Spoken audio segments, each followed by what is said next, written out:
green with vision. For vision, more fine lace, you can still bring your stuff. Yeah. This big giant's talking New York with a skyline bleeds. Basketball dreams in the football seas. Got a mic in the hand and a vision that feeds. In the fantasy realms where the ghost dog leads. He's a shadow on the court and a phantom on the field. Timberland stomping, truth never concealed. Got my podcast lit, each story revealed. Talk Ryan legends and hoops that appeal. Yeah, you know what time it is. GhostDog here at GhostDog's Big Talk, where I talk big like a giant. Pay attention as I break down the science, crunching football mathematics like an ancient Mayan. Yes, man, oh man, here we go yet again. Hello, darkness, my old friend. Man, look, I don't. Before we go into all that, man, because. Oh man, 0-3. We sitting at 0-3, man. Jesus. But before we get into all that, man, if you're new to the channel, you haven't done so already. If you feel the vibe, make sure you hit subscribe. Yes, on the road to 1,000 subscribers. Yeah, here we go. One subscriber at a time. Now that we got that out the way, man, where do I begin? Just an absolute dog shit mess on Sunday night, and that's the only real way to put it. Home opener against the Chiefs. I don't understand how you can put up over 450 yards in one game, and then the very following week, you just don't do nothing. 2 targets for your number one receiver for the night. Wandell barely made an appearance. Couple catches here and there. Slayton was up in the mix. Theo Johnson sighting here and there. Oh, Bellinger had a catch. Right? And yo, shouts out to Cam Scatterbo. One part of the bebop and rock steady that we got going on over here. And unfortunately, Tracy is out. Shoulder situation. Speedy recovery for that young man. Thank God the phase out wasn't in effect. I was convinced that it was at one point. No nonsense. So shout out to them too. Speedy recovery for Tracy. Cam Scatterbo, man. Enough with Devin Singletary. Can we get Turbo Miller up off the practice squad, please? Like, no BS, man. Because I'm just tired, bro. And at this point, between having Jackson Dart coming in and out the game on Sunday, like, why not just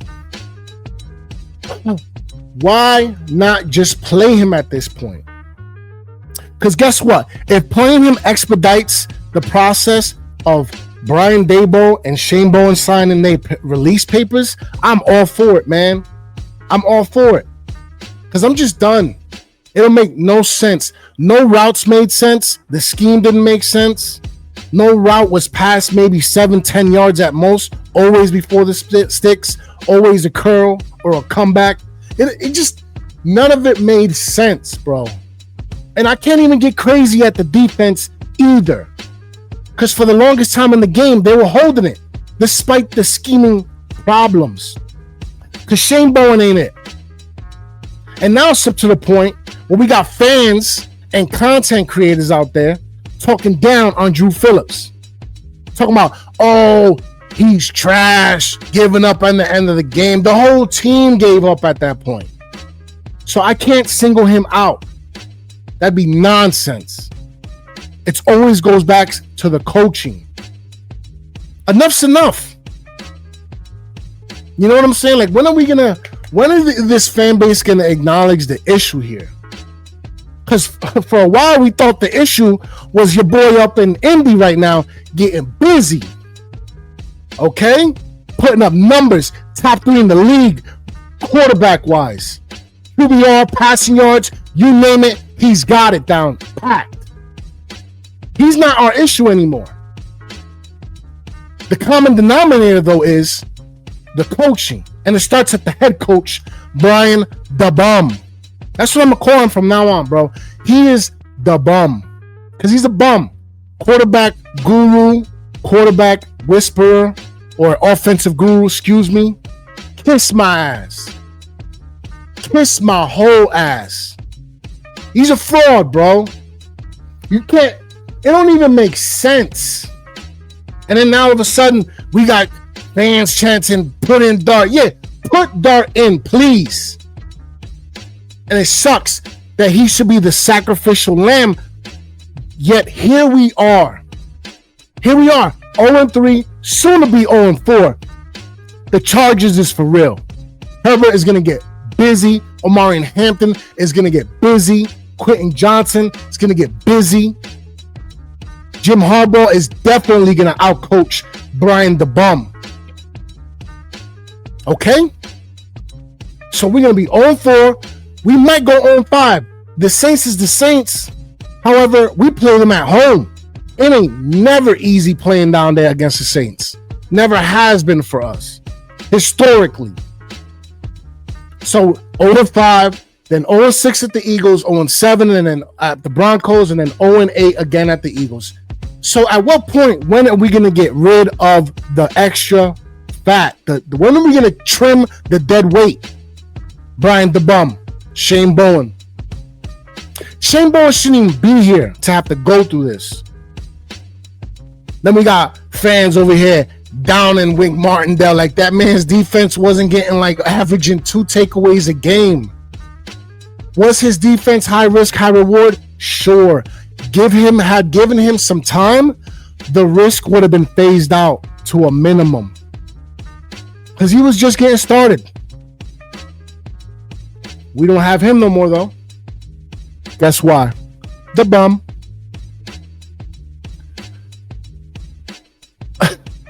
So many opportunities in that game, man.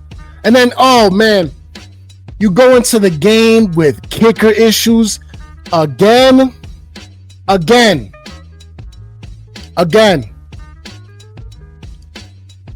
Bro, it makes 0 sense. None. 3 years in a row. Kicker issues. And then we got the young man from Rutgers probably on the practice squad. Why isn't enough for Gano, bro? And then he's like a top paid kicker in the league right now. It don't even make sense. 0. None. Oh man, this head coaching is just it's time for a change. It's time. It's been time for me. Hopefully the rest of the fan base has woken up. Shouts out to Lawrence Tynes. He was putting it out there too. Should be no excuse, especially because this O-line is looking massively improved, bro. And then Andrew Thomas went out at one point. They threw Bo in there, which, cool, but why do we even have Thomas out there if that was the case? What was the point? It's just so wild, man. It rattles my brain, bro. Because I'm at the point now where I truly think it might be a situation where there might be some mental illness at play. Something's going on. Something is afoot. It's wild, man. It is wild. And again, I can't get too crazy on this defense. Shane Bowen shouldn't be here, but just based off the talent alone, we was able to hold him. And then, nobody wants to play for 4 quarters if the other side of the ball ain't doing nothing. If they're not even showing some kind of competitiveness. I'm not like these other fans, man. I'm not going to say people is trash. And let's get up to the point where the players are starting to like, yo, I want out of here now. The rumor mill is starting to pump out rumors about Dexter Lawrence being a trade option. Leak is getting pissed off. He about to go into his 3rd season into this organization. Don't be surprised if he goes into it feeling like he wants up out of here. Don't be surprised if later on down the line, we see him catching passes from Jaden Daniels in Washington. These players is getting fed up, man. They're getting fed up. Bobby O's fed up. He was part of Wink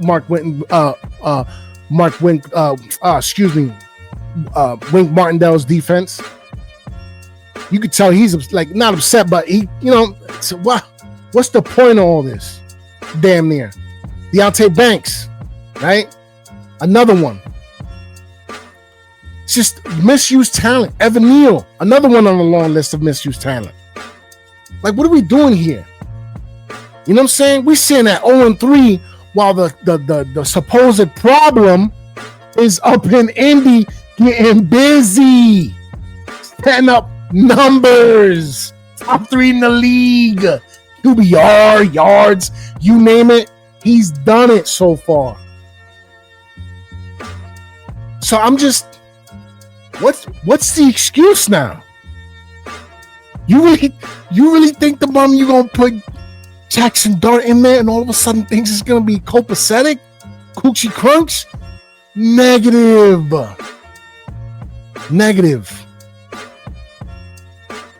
I want him so gone, bro. So gone. Like, what is it gonna take? Do we have to go 0-8 for the decision to finally be made? Like, let's just cut bait now. Let's try to salvage what we can salvage now. Why wait? We already know where this is headed, man. We've seen this story before. It just had a different title, written by a different author, but it's the same story, right? Oh, man. Yo, that game, bro, it should have been a blowout. Had Kansas City had a real number 1 receiver over there, man, had they had like a Tyreek Hill still in the game over there, yo, it would have been like 40-something to like 6 the whole game, bro. The whole game.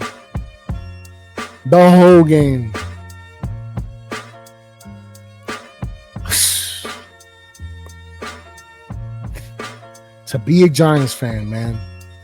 And yo, it's gonna be a long season, and I'm gonna be here talking all sorts of critiques in a vitriolic manner to this organization, because that's where I'm at, man. Like, I love football, I love this team, and I look forward to this season throughout the whole off season. For this, season's over with before September's over. Where do you do that at? So, 0-4, here we come. There goes my reaction to the Chiefs versus Giants. If you haven't checked it out, check out the immediate reaction over at the Aboriginal Sports Network. I'll leave a link in the description for the channel. I'll have more of my content over there. Stay tuned for the Tap In Tuesdays over there. Stay tuned on this channel over here for my preview to the Chargers.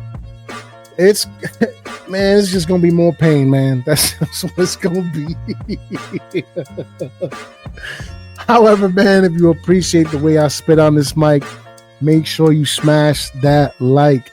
Leave a comment, Giants fans. Tell me how you feeling right now. I know y'all ain't feeling too good sitting at 0-3. Nobody would, though, because that's really a stupid question. But just tell me how y'all feel, man. Vent your frustrations out in that comment section. And until next time, man, Big Blue salute. Peace. From the shadows of MetLife to Mike's last track, GhostDog repping Big Blue, never looking back. Podcast sales, heads deep in the fog. Gridiron echoes follow the phantom dog. Jersey glows under moonless skies. Fades with the beat, but never truly dies. He barks once loud, a New York anthem blast. That vanishes like stories to podcast pass.